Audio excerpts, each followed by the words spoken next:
نحمده ونصلي على رسوله الكريم أما بعد فقد قال الله تعالى في القرآن المجيد وفرقان الحميد ولا تمشي في الأرض مرحا وقال عليه الصلاة والسلام لا يدخل الجنة من كان في قلبه مثقال ذرة من كبر۔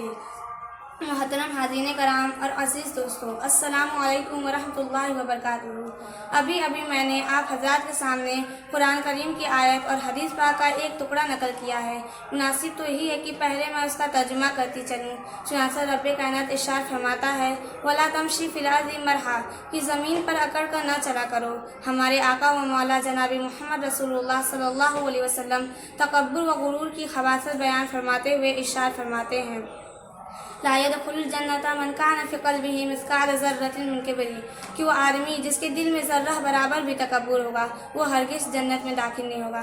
محترم حضرات، نفس امارہ کئی طرح سے انسان کو ورغلا کر اللہ اور اللہ کے رسول کی نافرمانی میں مبتلا کرتا ہے، مگر بالخصوص انسان کو بڑائی اور تکبر میں داخل کر کے نار جہنم کے حوالے کر دیتا ہے۔ اسی لیے بزرگوں نے نفس کو کچلنے کا بہترین طریقہ ترک غرور دیا ہے۔ حضرات صوفیہ کرام فرماتے ہیں کہ کبریائی کی صفت اللہ کے ساتھ مخصوص ہے۔ اگر کوئی بندہ کبر کرتا ہے تو یہ بات اللہ تعالیٰ کو کسی بھی صورت سے پسند نہیں ہے، اس لیے کہ اللہ تعالیٰ اپنی صفتوں میں کسی اور کو شریک کرنے یا کسی اور کے شریک ہونے کو ہرگز پسند نہیں کرتا۔ لہٰذا تکبر اور غرور سے پرہیز کرنا اور اپنی انا کو مٹا دینا ہی بزرگوں کے نزدیک جہاد بالنفس ہے، اور جو اپنی انا کو مٹا دیتا ہے اور اپنی مرضی کو اللہ کی مرضی میں فنا کر دیتا ہے تو ایسے لوگوں کے لیے وعدہ خداوندی ہے لہم درجات عند ربہم، کہ وہ اللہ کے نزدیک بلند و بالا درجات پر فائز ہے۔ معلوم ہوا کہ جب تک کوئی اپنی انا کو مٹا نہ دے اور اپنے آپ کو دوسروں سے کمتر نہ سمجھے تو وہ کبھی بلند مراتب پر فائز نہیں ہو سکتا۔ مٹا دے اپنی ہستی کو اگر کچھ مرتبہ چاہے کہ دانہ خاک میں مل کر گل و گلزار ہوتا ہے۔ تکبر کے معنی یہ ہے کہ آدمی اپنے آپ کو دوسروں کے مقابلے میں بہتر اور افضل تصور کرے۔ یہی وہ تصور ہے جو انسان کو ضلالت اور گمراہی کے تاریک گڈھے میں ڈھکیل دیتا ہے۔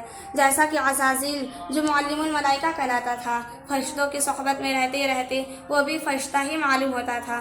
اللہ تعالیٰ نے ابو البشر سیدنا حضرت آدم علیہ السلام کو وجود بخشا اور حکم دیا کہ جن و ملک سب کے سب آدم کے روبرو سجدہ کریں۔ جو ہی حکم خداوندی ہوا سب سجدہ ریز ہو گئے، مگر عزازیل نے سجدہ نہیں کیا۔ قرآن کہتا ہے ابا واستکبر وکان من الکافرین، حکم خداوندی کی نافرمانی کی، تکبر کیا، غرور کیا، انکار کرنے والوں میں شامل ہو گیا۔ اللہ تعالیٰ نے پوچھا ہے عزازیل جب تو میری بارگاہ کا اس قدر مقرب تھا تو تو نے ایسا کیوں کیا؟ کہنے لگا اے میرے پروردگار، تو نے آدم کو مٹی سے پیدا کیا اور مجھے آگ سے، اور آگ افضل ہے مٹی سے۔ ارشاد ربانی ہوا فخرج منہا فإنک رجیم، بس تو میرے دربار سے باہر ہو جا، بلا شبہ تو دھتکارا ہوا ہے۔ حضرت شیخ سعدی رحمۃ اللہ فرماتے ہیں اے لڑکے تکبر نہ کر، اس لیے کہ تو کسی نہ کسی دن سر کے بل گر پڑے گا۔ حضرات آپ نے دیکھ لیا کہ تاریخ اوراق انداز کر کے دیکھ لیجئے مغروروں کا انجام کتنا برا ہوا ہے۔ فرعون نے حکومت کے بلبوتے پر خدائی کا دعویٰ کیا تو انتہائی ذلت و رسوائی کے ساتھ غرق دریا ہوا۔ قارون مال پر اکڑا تو زمین مال سمیت اسے بھی نگل گئی۔ شداد اپنی دولت پہ اترایا یہاں تک کہ خداوند قدوس سے ٹکرانے کو ٹھان لی اور خدائی جنت کے مقابلے میں ایک جنت کی تعمیر کرائی۔ جب تعمیر مکمل ہو گئی تو اپنے ہزاروں فرمانبرداروں کے ساتھ غرور سے اگڑتے ہوئے گھوڑوں پر سوار اپنی بنائی ہوئی جنت کا افتتاح کرنے کے لیے گیا۔ ابھی گھوڑے کے 2 قدم جنت کے بیرونی دروازے کے باہر ہی تھے کہ فرشتہ اجل نے روح قبض کر لی۔ ابرہہ نے اپنی طاقت پر غرور کیا، یہاں تک کہ خانہ کعبہ ڈھانے کے ارادے سے ہاتھیوں کی فوج لے کر گیا تو اللہ تعالیٰ نے ابابیل جیسے چھوٹے چھوٹے پرندوں سے ان کا بھی کام تمام کر دیا۔ حضرات دیکھ لیا آپ نے اللہ تعالیٰ مغروروں کے ساتھ کیسا سلوک کرتے ہیں، اور وہ نعمت جن پر انسان ناز کر کے غرور میں مبتلا ہو کر مغرور ہوتا ہے تو کس طرح اللہ تعالیٰ اس کا غرور چھین لیتے ہیں۔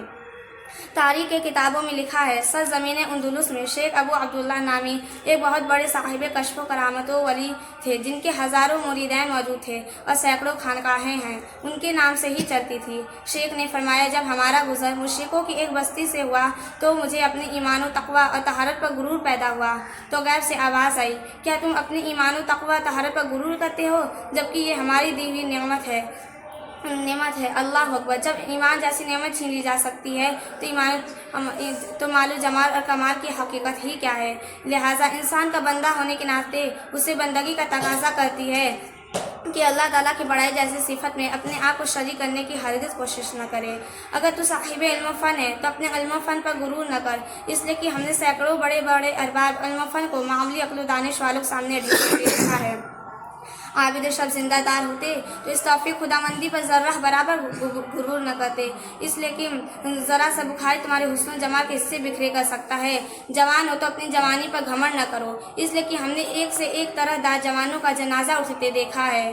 آپ کو میں تاریخ کی سیر کراؤں، میں نے کتنی مالداروں کو نان شبینہ کا محتاج دیکھا ہے، کتنے سجیلے جوانوں کی جوانیاں خاک میں ملتے دیکھی ہے، کتنے بہادروں کو ٹوٹتے بکھرتے دیکھا ہے۔ میں آپ کو دور کیوں لے چلوں؟ میرے علم میں کتنے پھولوں کو شرما دینے والے چہرے تھے، خدا نے غضب کا حسن دیا تھا، ایسا لگتا تھا کبھی ڈھلے گا ہی نہیں اور یوں ہی ہمیشہ تو تازہ اور شاداب ہی رہے گا، مگر وقت کے تلاطم نے ایسی ماں چلائی کہ چند ہی سالوں میں یوں مرجھا گئے کہ اب دور دور تک ان کے حسن کا سراغ تک نہیں ملتا۔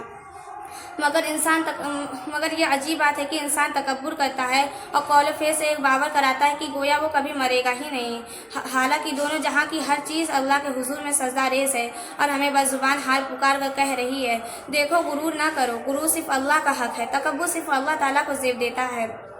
کسی بھی انسان کی نگاہوں میں براہ راست اتنی طاقت نہیں کہ کسی بھی بغیر الہ کے چند منٹ تک سورج سے نگاہیں ملا سکے، مگر ساری دنیا کو روشنی بانٹنے والا سورج اپنی برق ریز مسکراہٹوں سے دنیا کی نگاہوں کو خیرہ کر دینے والا ہر روز ڈوبتے ہوئے ہمیں یہ پیغام دیتا ہے کہ اتنا بھاری بھرکم اور سپر پاور ہونے کے باوجود میری کوئی حیثیت نہیں، تو تم کون ہوتے ہو کرنے والے؟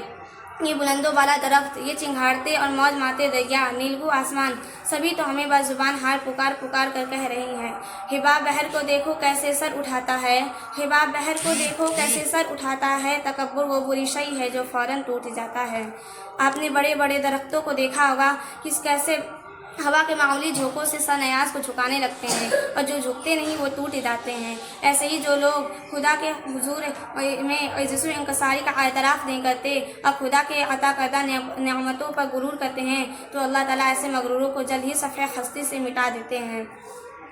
اور یہ امر بھی مسلم ہے کہ اللہ تعالیٰ متکبرین کو توبہ کی توفیق نہیں دیتے کیونکہ خدا انہیں پسند ہی نہیں کرتا۔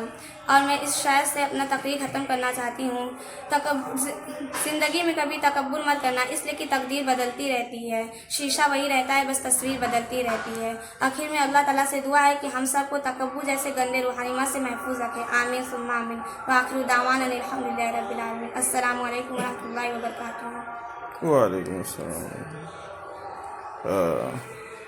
ٹھیک ہے، ماشاء اللہ، یہ بچی بہت شاندار تقریر کی ہے، یہ بچے پڑھ رہے ہیں، ٹھیک، شکریہ۔